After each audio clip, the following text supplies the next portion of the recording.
ওই জায়গাটা পাথুরিয়া পাহাড়টা আরো সুন্দর ছিল। কোনাটায় হ্যাঁ, এখানেও আছে। এই যে এই সুন্দরটা। হ্যাঁ,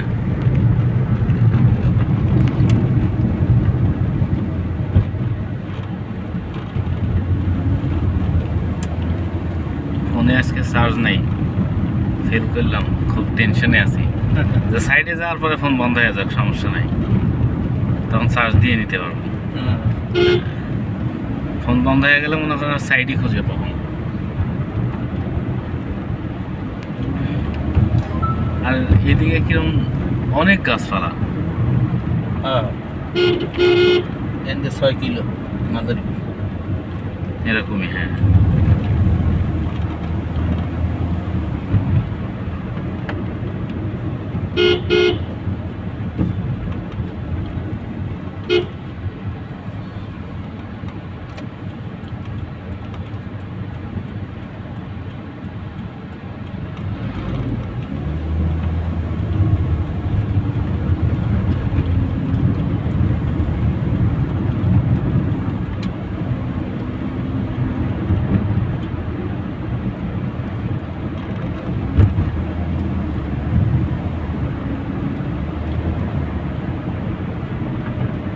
রাস্তার দুই পাশে গাছপালা থাকলে রাস্তার ক্ষতি হয় না। এই যে পাশ দিয়ে যে খাল গেছে, গাছ না থাকলে রাস্তা নষ্ট হয়ে যেত। রাস্তা না থাকলে রাস্তা নষ্ট হয়ে যাবে। হ্যাঁ, ওই যে ভেঙে পড়ে যাবে না, বৃষ্টি হইলেই তো ভাঙবে।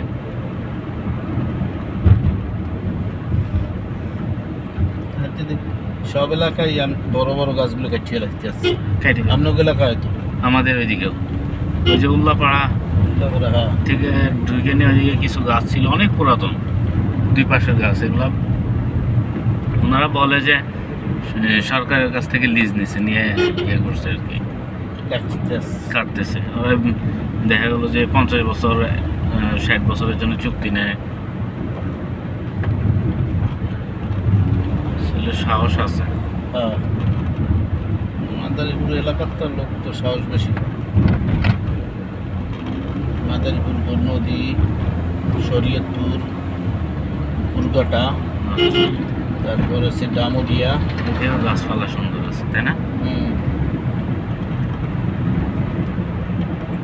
এই ভিউগুলো দেখছেন, অনেক সুন্দর।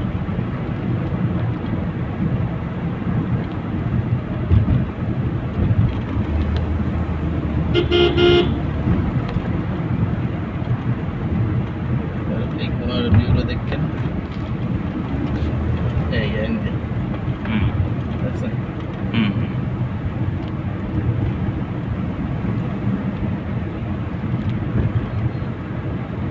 গ্রামে যারা বসবাস করে তারা একেবারে মুক্ত অক্সিজেন নেয় আর কি, এত গাছপালা। শহরে তো গাছপালাই নেই, না, ধুলা বালিতে জরাজীর্ণ। এই জন্য তো শহরের টেম্পারেচার অনেক হাই হয়।